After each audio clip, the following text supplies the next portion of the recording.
A lot of people think that happiness in relationships is finding the right person.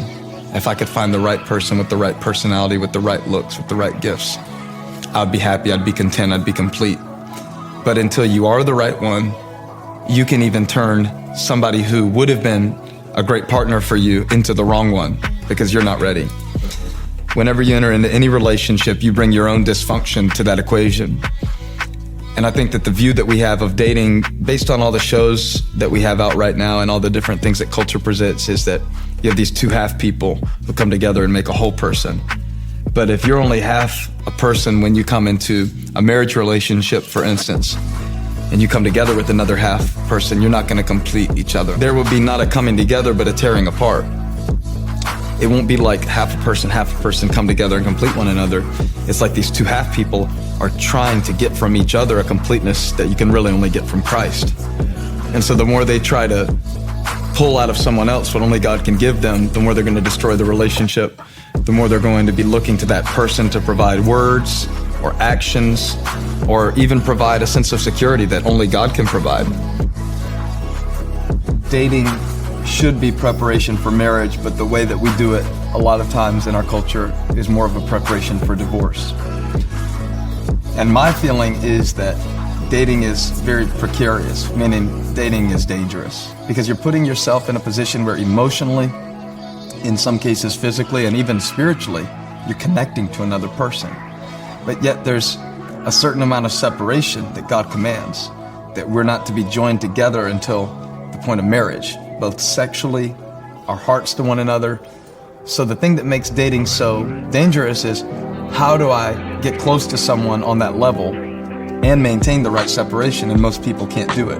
We kind of need to recalibrate ourselves and see that although there can be benefits and blessings from dating, usually the dangers outweigh the benefits. And so we have to proceed very cautiously. I don't want you to hear this and say, well, I could never live up to that. This isn't for me. This is for some super Christian.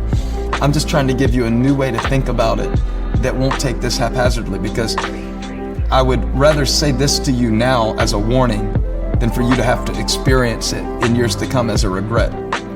That way people around you can help you begin to process these things at a deeper level. But a lot of times we build up all the wrong criteria as being the most important, and we get out of priority. So it's fine to have some things that you have as preferences, but don't let them be the priority. Let the priority be, for a woman, how can I follow this man if he's not first submitted to follow Christ? Because realize that when you get into a marriage with someone, you join with them. I wouldn't want to date anybody that I wouldn't want to marry. Why would you date the kind of person that you wouldn't have any interest in marriage? Where is this ending? It's not ending anywhere good. Therefore, I would say, you want to date people not only with character, you definitely want there to be some kind of chemistry. You want to make sure that their background and your background is not so different that you're going to be torn by different values. That doesn't mean that you can't marry or date someone that's very different from you in certain personality ways. What I would say is so important is that if they're not the kind of person that I would want to spend the rest of my life joined to, why would I want to spend this crucial part of my life joined to them? Because they're going to lead me on.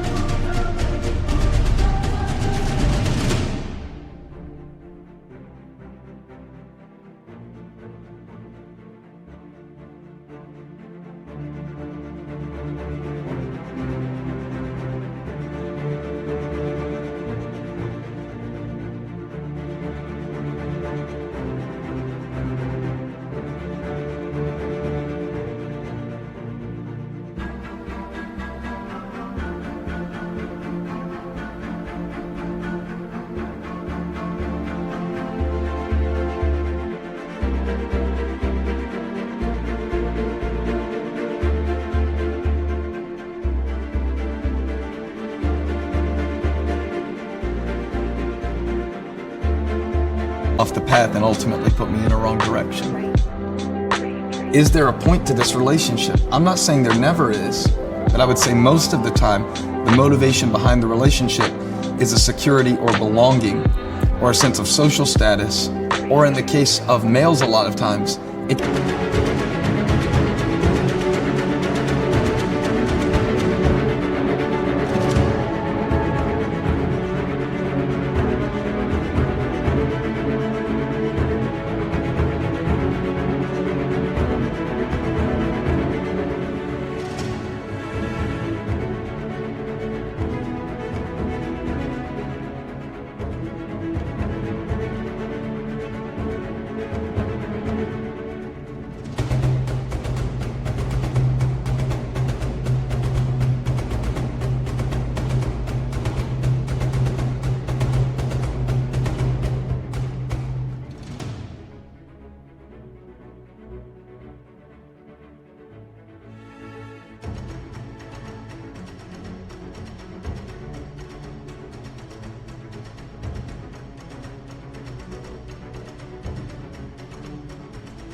just be a physical sex drive thing, that we feel like we're trying to meet a need outside of the context of how God wants to meet it.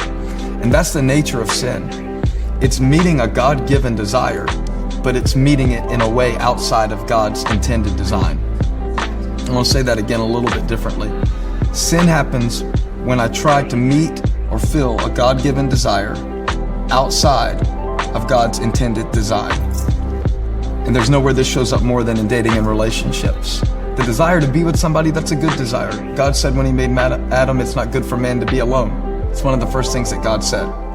So it's a good desire to want to have someone, belong to someone.